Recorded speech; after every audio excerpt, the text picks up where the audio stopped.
여러분 잘 아시는 그 알리바바 그룹이라고 하는 그 유명한 그룹이 있습니다. 그 알리바바의 그 마윈 회장은 지금 세계에서 두 번째로 그 주식이 많은 주식 부자라고 합니다.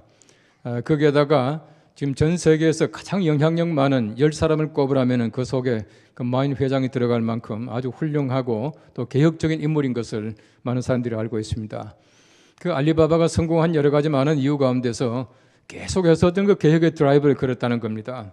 하여튼 마윈 회장을 만날 때마다 개혁적인 얘기를 많이 한다고 그래요. 그래서 그 알리바바가 성공한 까닭은 개혁에 성공했기 때문이다라고 많은 사람들이 평하고 있습니다. 특별히 그 개혁에 성공하는 아주 중요한 몇 가지 요인이 있다 그렇게 말합니다. 첫째는 그 알리바바의 3만 4천 명의 모든 사원들 가운데서 평균 연령이 27살 청년들이 많이 있습니다. 이 젊은 사람들의 새로운 생각을 항상 받아들이고 마윈 회장이 50대가 되었는데 나이가 많다고 경영진에서 물러났습니다. 그만큼 새로운 사상을 빨리빨리 받아들이는 그룹이다 그렇게 말하고 있습니다. 두 번째는 여성들의 소리를 많이 듣습니다. 3만 4천 명 가운데서 48%가 여성들입니다. 여성들이 가지고 있는 이 고객 친화적인 커뮤니케이션을 많이 한다 그렇게 말을 하고 있습니다. 세 번째가 중소기업을 육성하는 것입니다. 그러니까 마윈 회장 스스로 말하기를 20세기는 번쩍이는 달의 세계라면은 21세기는 반짝이는 별들의 세계이다 이렇게 말하면서 작은 그 중소기업을 육성하는데 많은 힘을 기울이고 있다 그렇게 말합니다. 말씀드린 대로 만날 때마다 그는 개혁에 대한 얘기를 많이 합니다. 새롭게 바꾸고 날마다 새로워지기를 애쓰고 있는 것이 이 마윈 회장의 생각이라 그렇게 말을 하고 있습니다. 어떤 면에서 볼 때 사람들이 가지고 있는 이 개혁적인 생각이라고 하는 것은 누구에게나 다 있습니다. 다 있지만은 잘하지 못하는 까닭은 속에 있는 내 개혁의 잠재력을 동기를 부여하지 못하기 때문에 그렇다. 저는 그렇게 생각이 되어져요. 흔히 우리가 말하기를 동기를 부여한다, 동기를 유발한다는 말을 많이 합니다만은 우리 사람들의 마음속에 가지고 있는 생각들을 잘 이게 동기를 유발시켜주면은 그 생각이 아주 큰 그 빛나는 어떤 그런 사상으로 변할 수가 있는 것을 우리가 너무나 잘 알고 있습니다. 흔히 우리가 말하기를 이 계획에 드라이브를 건다 이렇게 말하지 않습니까? 이 드라이브라고 하는 그 말은 영어 단어에서 움직인다는 뜻입니다. 내가 이제 차를 운전하는 것도 드라이브 한다 그렇게 말을 해요. 이 드라이브라고 하는 것은 여러 가지 많은 뜻을 가지고 있는데 인도한다는 뜻도 가지고 있고요. 조정한다는 뜻도 가지고 있고 그리고는 실제로 이끌어가는 것, 그 디렉트하는 것도 뜻을 가지고 있다 그렇게 말합니다. 여러분 영어 단어에서 이게 망치를 가지고 못을 박죠. 못을 박는 걸 뭐라 그러는지 압니까? 드라이브 한다 그럽니다. 못이 꼿꼿하게 잘 들어갈 수 있도록 만든다는 것이. 이 골프를 치는 분들이 그 드라이브 하지 않습니까? 이 드라이브를 치는데 이 드라이브가 뭡니까? 아주 곧게 잘 날아갈 수 있도록 하는 게 드라이브예요. 아주 비뚤어지면 안 되지 않습니까? 다시 말하면 드라이브라고 하는 것은 아주 꼿꼿하게 잘 갈 수 있도록 만들어주는 것인데 우리 사람들에게는 누구나 다가 이 계획의 마인드를 가지고 있고 그것을 잘 동기를 유발해서 바로 갈 수 있게 해주면 누구나 개혁적인 마음을 다 가질 수 있다는 것입니다. 이 제가 성경 말씀을 보니까 성경에서 이 사도들은 흔히 말하는 동기부여자들입니다. 이런 베드로 보십시오. 하나님 말씀을 전합니다. 많은 사람에게 전하니까 마음속에 가책을 받고 회개의 느낌을 가졌던 사람들이 말하기를 형제들아 어찌할까라고 말하잖아요. 그 마음속에 사람들은 누구나 다가 회개하는 마음을 다 가지고 있어요. 사람들은 죄에 대한 느낌을 다 가지고 있다는 겁니다. 베드로가 설교 말씀을 해주니까 그때 동기를 부여했습니다. 사람들이 말하기를 형제들아 어찌할까 하고 돌아섰다는 겁니다. 하루에 3,000명이 돌아섰다 그렇게 말을 하고 있어요. 이런 바울을 잘 보십시오. 빌립보 감옥에 갇혔습니다. 갑자기 옥문이 흔들리고 문이 열렸습니다. 간수가 생각할 때는 바울과 실라가 도망갔다 생각했던 것이에요. 자기를 하려고 했습니다. 그때 바울이 말하기를 자기를 하지 말라 우리가 도망가지 않았다 그렇게 말을 했습니다. 그때 간수가 말합니다. 형제들아 어떻게 하면 우리가 구원을 얻겠는가. 바울이 말하기를 회개하고 예수 그리스도를 믿어라 그리하면 너와 내 집이 구원받을 것이다 라고 말하지 않습니까? 이 말이 무슨 말이냐 하면은 모든 사람들이 회개하는 것, 모든 사람들이 구원받는 데 대한 감정은 다 가지고 있다는 거예요. 이 사람들에게 동기를 부여해 주는 것인데 바로 동기부여자가 얼마나 중요한지 몰라요. 하나님의 말씀을 통해서 동기를 부여해 줄 때에 사람들이 돌아오게 되는 놀라운 역사가 나타날 줄로 믿습니다. 우리 가운데도 학교에서 가르치는 교사님들이 많이 계시는데 잘 들으십시오. 이런 말이 있더라고요. 보통 교사는 짓거린다. 좋은 교사는 잘 가르친다. 훌륭한 교사는 스스로 해 보인다. 위대한 교사는 가슴에 불을 지른다. 어떻습니까? 여러분, 적어도 위대한 교사는 가슴에 불을 질러요. 우리 좋은 스승들은 불을 지릅니다. 우리가 마찬가지입니다. 좋은 그리스도인들은 많은 사람들에게 가슴에 불을 지르는 사람들이에요. 이런 성경 말씀에 스데반의 설교를 잘 보십시오. 스데반이 얼마나 많은 사람들에게 가슴에 불을 질르는지 몰라요. 두 종류의 사람들입니다. 한 종류의 사람들은 유대인이요, 율법자들이요, 이런 사람들입니다. 그 사람들이 스데반의 설교를 듣고 어떻게 했습니까? 화가 났습니다. 화자가 무슨 화자입니까? 불화자에 불이 난 겁니다. 화가 나서 하는 말이 이를 갈면서 귀를 막고 하는 말이 돌로 치라 하였더라. 그렇게 말하고 있는 것이에요.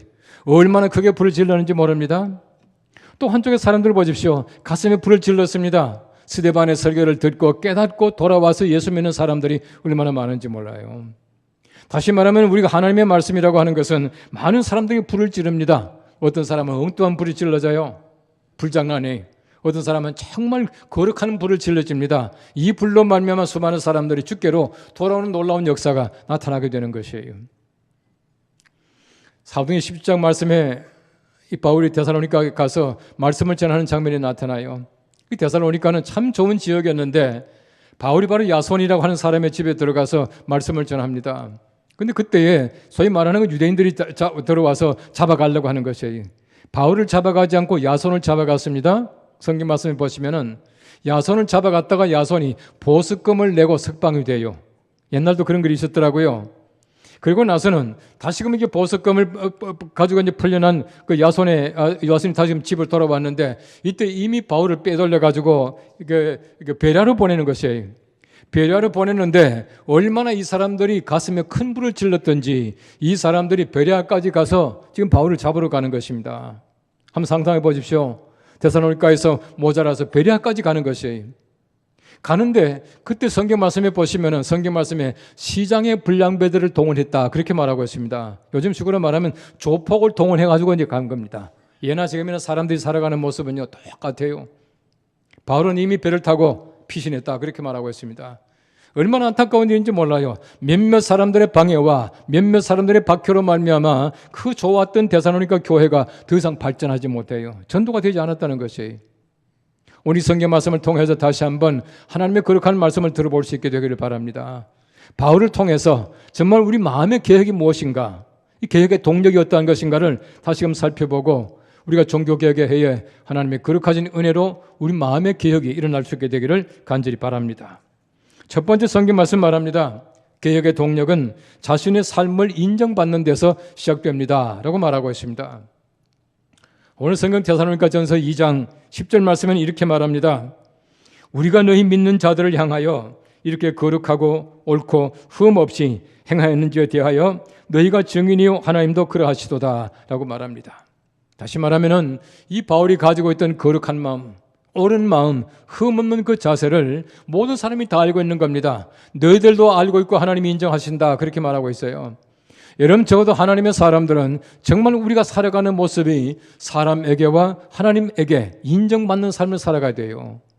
내가 얼마나 거룩한지, 내가 얼마나 옳은 삶을 사는지, 내가 얼마나 흠이 없는 삶을 사는지 사람에게 인정받고 동시에 하나님께도 인정받는 그 삶을 살아가야 돼요. 학자들은 말합니다. 거룩하다라고 하는 말은 하나님 앞에서 우리 자세다 그렇게 말합니다. 옳다라고 하는 말은 사람 앞에서 우리의 자세를 말한다 그렇게 말을 해요. 흠이 없다라는 얘기는 하나님과 사람 앞에서 살아가는 그리스도인의 자세다 그렇게 말합니다. 여러분 적어도 예수 믿는 사람들은 하나님 앞에서 거룩하고 사람 앞에서 옳고 하나님과 사람 앞에서 흠이 없는 것을 사람과 하나님께 인정받는 삶을 살아가야 돼요. 내가 아무리 옳게 산다고 말하지만 다른 사람들 인정해 주지 않으면 옳은 것이 아니에요. 내가 예수를 잘 믿는다고 말하지만은 우리 세상 사람들이 볼 때 야 너도 그 교인이냐라고 말한다면 아니라고 하는 얘기예요. 참 중요한 것은 우리가 하나님께 인정받는 사람들은 사람에게 인정받을 수가 있어요. 사람에게 인정받지 못하는 사람들은 하나님께 인정받지 못합니다. 우리가 하나님과 사람에게 인정받는 그 삶을 살아가야 해요.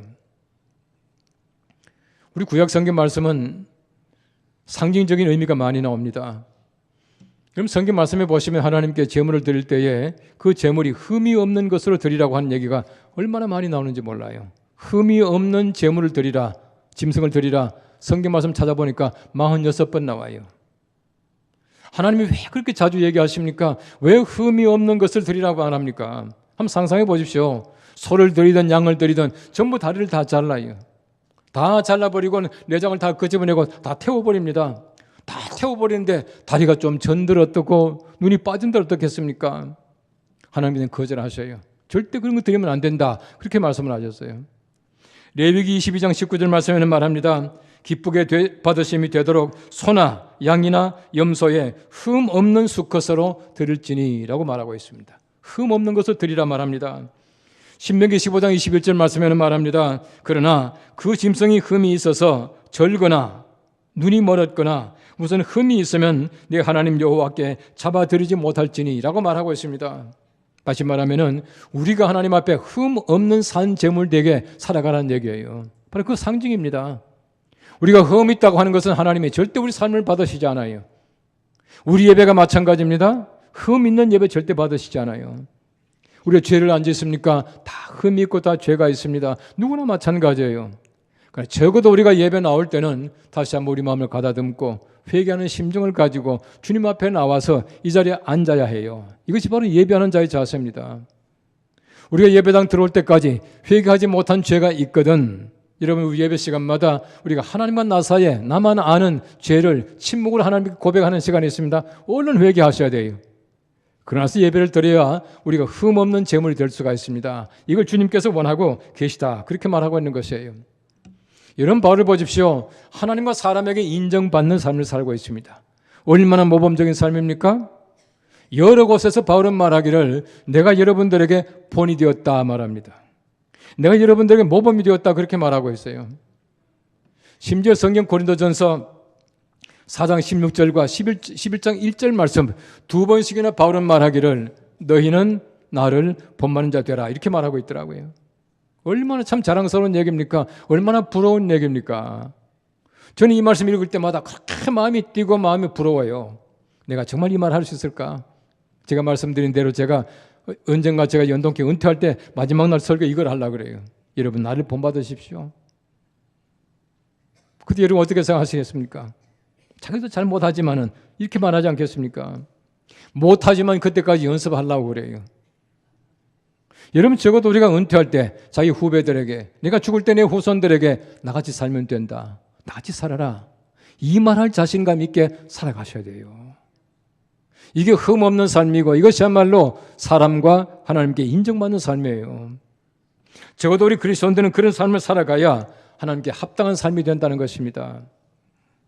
요즘에 보니까 몰카 때문에 문제도 많고요. 또 도청도 많이 합디다. 그러나 나쁜 일이지만은 여러분 예를 들어서 몰래 카메라를 설치했다고 하더라도 흠 잡힐 것이 없는 삶을 살아가야 진짜 삶 아니겠습니까? 사람들이 나를 도청한다고 하더라도 내 모든 말에 가감이 없이 우리가 하나님 앞에 정의롭게 살아가야 되지 않겠습니까? 이것이 올바른 삶이라고 하는 것입니다. 하나님께서 원하시는 것은 바로 그러한 흠 없는 삶을 인정받고 살아가라 그렇게 말씀하고 계세요. 이것이 바로 우리 마음속에 있어야 우리 참 개혁이 일어나고 있는 것입니다. 이런 개혁적인 마음을 가지고 우리 마음이 먼저 개혁된 삶을 살아갈 수 있게 되기를 간절히 바랍니다. 오늘 성경 두 번째는 말합니다. 개혁의 동력은 윤리적인 그리스도인의 삶을 행하는 것입니다 라고 말하고 있습니다. 오늘 성경 데살로니가 전서 2장 12절 말씀에는 말합니다. 이는 너희를 부르사 자기 나라와 영광에 이르게 하시는 하나님께 합당히 행하게 하려 하심이라 말씀하고 있습니다. 이 개혁의 동력이라고 하는 것은 하나님의 나라입니다. 하나님의 나라가 이 땅에 성취하는 것이에요. 이런 바울이 말하고 있는 하나님의 나라라고 하는 것은 장래 일과 더불어서 지금 현재 내가 살아가고 있는 곳을 하나님의 거룩한 나라로 만들어가는 과정이에요. 이걸 하기 위해서 어떻게 합니까? 하나님께 합당히 행하라 그렇게 말하고 있습니다. 이 행하게라고 하는 말은 페리파테인이라고 하는 헬라 말인데 이 말은 문자적으로 말하면 돌아다니다 생활하다는 뜻입니다. 올곧게 살아가는 그 모습을 얘기하고 있어요. 우린 적어도 세상에 살아가면서 하나님 앞에 올곧게 행동하는 살아가는 살아드리는 그 삶을 살아가야 된다는 겁니다. 이것이 바로 주님께서 원하시는 삶이다. 그렇게 말하고 있는 것이에요. 여러분 잘 보십시오. 여러분 주기도문은 우리가 늘 하는 것이지만 얼마나 어려운 기도인지 몰라요. 여러분 주기도문만큼 중요하고 주기도문만큼 어려운 기도가 없어요. 한번 보십시오.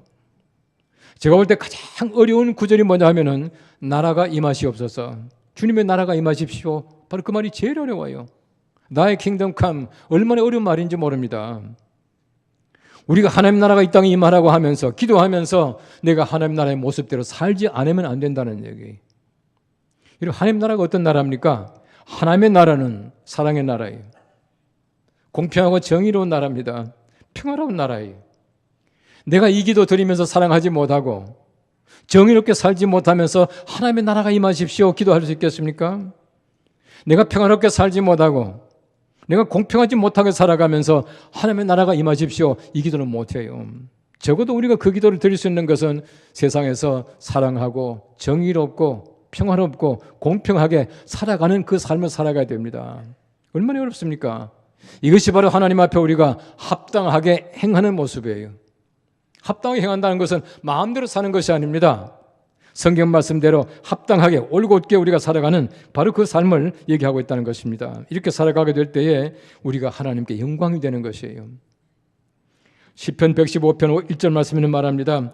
오직 주는 인자하시고 진실하심으로 주의 이름에만 영광을 돌리소서라고 말하고 있습니다. 우리 주님의 이름에만 영광이 되는 것이 우리가 잘 살게 되면 하나님께 영광이 되고요. 우리가 잘 못 살게 되면 하나님께 영광이 되지 않는다는 것을 우리는 꼭 기억해야 합니다. 제가 자주 얘기하지만 우리가 예배하는 이유가 뭡니까? 하나님께서 구원하신 목적이 예배예요. 구약에 보시면 출애굽한 다음에 하나님께서 너희가 사흘 길을 가서 나의 산에서 희생을 드리게 하겠다. 다시 말하면 하나님께서 출애굽하게 하신 것은 제사 드리는 겁니다. 구원받은 것은 예배하는 것이에요. 예배 때문에 구원하신 것입니다.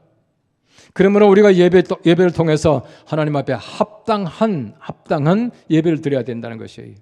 하나님이 기뻐하시는 귀한 예배를 드리기 위해서 우리가 날마다 하나님 앞에서 영광되는 예배를 드릴 수 있어야 됩니다. 성그 이레니우스라고 하는 사람은 말하기를 하나님의 영광은 인간이 온전히 살아가는 그 자체이다 라고 말했습니다. 우리 사람들이 온전하게 살아가게 되면 하나님께는 저절로 영광이 돼요. 영광 돌립니다. 그 말보다는 우리가 올곧게 살아가면 된다는 거예요. 우리가 올바르게 살아가게 되면 하나님께 영광이 됩니다. 영광 소리치지 마시고 영광을 올바르게 살아가면 된다는 것이에요. 제가 자주 얘기하지만은 우리가 하늘과 별과 해가 우리 하나님께 영광 돌립니다. 이 영광이라고 하는 것은 본체적 영광이에요. 저절로 그렇게 되는 겁니다. 이 영광은 보통 영광이에요. 값진 영광이 아니에요. 저절로 됩니다. 우리 사람이 하나님께 영광 돌립니다. 내 의지를 가지고 하나님께 영광 돌리는 것이에요. 이건 효과적 영광이에요. 이 고동 영광입니다. 아주 값진 영광이에요. 여러분 잘 아시는 마태복음 5장 16절 말씀 말합니다. 이같이 너희 빛이 사람 앞에 비치게 하여 그들로 너희 착한 행실을 보고 하늘에 계신 너희 아버지께 영광을 돌리게 하라. 너희의 착한 행실을 보고 하늘에 계신 아버지께 영광 돌리게 하라. 우리가 착한 행실을 할 때에 사람들이 우리를 통해서 하늘에 계신 아버지 하나님께 영광을 돌린다는 얘기예요. 우리가 잘못 살게 되면 우리가 잘못하게 되면 우리 하나님 영광 가려워요. 우리가 살아가는 것이 얼마나 중요합니까? 우리의 행실을 보고 사람들이 하나님께 영광을 돌려요. 우리가 하나님 앞에서 합당하게 행해야 올곧은 삶을 살아가야 우리 하나님께 영광이 된다는 것을 얘기해주고 있는 것입니다. 영성가 카를로 카레토가 말했습니다. 가장 효과 있는 사도직의 방법은 그리스도인답게 사는 것이다 그랬습니다. 우리가 올바르게 사는 것이야말로 하나님 앞에서 올바른 삶을 통해서 전도가 된다는 것입니다. 이것이야말로 사도직이다 그렇게 말을 하고 있어요. 여러분 그 성자가 프란시스는 참 재미있는 얘기를 했습니다. 언제나 복음을 전하십시오. 필요하면 말을 하십시오. 말로 전도하는 것이 아니라 우리 삶이 전도가 되어야 돼요. 아무리 거창하고 아름다운 말을 한다고 하더라도 우리의 삶이 전도가 되지 못하면 그 말은 그냥 호공치는 소리에 불과합니다. 아무 소리가 아니에요. 우리에게 필요한 것은 말이 아닙니다. 하나님께 영광 돌리기 위해서 그 삶을 합당한 삶을 살아드리는 것이 얼마나 중요한지 몰라요. 모든 그리스도인들은 두 개의 명함을 가지고 다니는데요. 하나의 명함은 우리가 잘 아는 대로 무슨 회사의 사장, 뭐 부장, 과장 하는 거예요. 이건 명함이 하나 있어요. 뭐 없는 분도 많이 계십니다만은. 또 다른 명함이 뭐냐? 우리 그리스도인들의 보이지 않는 명함은 그리스도인들의 도덕성이다. 그렇게 말하더라고요. 우리가 아무리 거창한 것을 찍어가지고 명함을 내민다고 하더라도 우리가 하나님 앞에서 올바르게 살지 못하면은 두 번째 명함, 보이지 않는 명함은 아무것도 아니에요. 첫 번째 명함 가지고 사는 것이 아니에요. 더 중요한 것은 보이지 않는 명함이라는 것입니다. 그렇게 살아가야 올바르게 살아간다는 것이에요. 여러분 절대로 세상을 욕하지 마십시오. 교회를 탓하지 마십시오. 나라가 어떻다 말하지 마십시오. 가장 중요한 것은 바로 우리가 하나님의 거룩하신 말씀이 올곧게 써서 바르게 살아가는 것이에요. 교회가 누굽니까? 내 자신이에요. 교회를 욕하는 것은 내 얼굴에 침 뱉는 것이에요. 여러분 절대 나라 탓하지 마십시오. 우리가 얼마든지 나라를 아름답게 만들어 갈 수가 있어요. 적어도 우리나라에서 그리스도인들만 바르게 산다면 나라는 변합니다. 얼마든지 변할 수가 있어요. 바로 우리 자신들이 문제입니다. 하나님께서 원하시는 것은 우리 자신들이 우리 하나님 앞에서 진실하고 그리고 세상 사람들 앞에서 올바르게 행하고 하나님과 사람 앞에서 흠없이 살아가는 것을 원하고 계신다는 것입니다. 제가 가끔 얘기하지만은 영광이라고 하는 말의 헬라 말은 독사라고 하는 말인데 이 말은 인정하다는 말입니다. 인정하다. 내가 바르게 살아갈 때 하나님께서 인정을 받으시는 것이 영광이에요. 우리가 하나님을 하나님으로 인정하는 것이 영광 돌리는 것이에요. 얼마나 간단합니까? 하나님을 인정받게 하는 것이야말로 영광 돌리는 것입니다. 이것이 바로 하나님께서 가장 기뻐하시는 일이에요. 제임스 디 멜로이라고 하는 사람이 아주 그 패션을 가지고는 열정을 가지고는 혁명가 기질을 가지고 있었대요. 젊을 때 하나님께 기도합니다. 하나님, 내게 힘을 주십시오. 세상을 바꿀 만한 힘을 주십시오. 기도했습니다. 얼마큼 시간이 지나서 중년이 되었습니다. 그가 말합니다. 하나님, 내 주위의 사람들을 변화시킬 수 있는 힘을 주십시오라고 기도했대요. 그가 좀 더 나이가 많아서 이제 점점 늙어가기 시작합니다. 그때 다시 하나님께 기도합니다. 하나님, 내 주위의 사람들, 내 친척들, 내 친구들을 변화시킬 수 있도록 해주십시오. 그렇게 말했대요. 그러니까 늙어서 이제 세상 떠나기 직전에 드린 기도는 하나님, 내가 내 자신을 변화시킬 수 있는 힘을 주십시오. 그렇게 기도했답니다. 여러분 적어도 개혁이라고 하는 것은 나라 바꾸는 것이 문제가 아닙니다. 나를 바꾸는 것이에요. 내 자신이 바꿔져야 교회도 나라도 개혁이 됩니다. 바꿔진다는 것이에요. 우리 종교개혁 500주년을 맞이하는 해에 가장 많이 변화되고 개혁된 존재가 나이기를 바랍니다. 우리 자신이기를 바랍니다. 내가 변화되면 세상이 변화되고 우리 교회가 얼마든지 변할 수가 있습니다. 하나님께서 원하시는 것은 우리가 진리 가운데 거하고 진실하게 살아가고 또 하나님 앞에서 올곧게 살아가고 흠 없는 삶을 살아가기를 간절하게 소망하고 계셔요. 우리 사람에게나 하나님에게나 인정받는 귀한 삶을 살아서 우리 자신들이 변하고 우리를 통해서 하나님의 귀한 영광이 날마다 전파될 수 있는 놀라운 은총이 우리 모두에게 함께 하시기를 간절히 바랍니다. 기도하겠습니다. 우리 하나님 감사합니다. 우리에게 큰 힘을 주셔서 우리가 개혁의 중심이 되게 도와주시며 우리가 먼저 개혁됨으로 말미암아 우리 교회도 우리 나라도 변화될 수 있는 은총을 주시기를 원합니다. 하나님 아버지, 우리가 하나님 앞에 진실하게 살게 하시고 사람들 앞에서 옳게 살게 하시고 우리가 하나님과 사람 앞에 흠없는 삶을 살아서 우리 주님께 큰 영광 돌리는 귀한 주의 사람들 되게 하옵소서. 예수님의 이름으로 기도합나이다.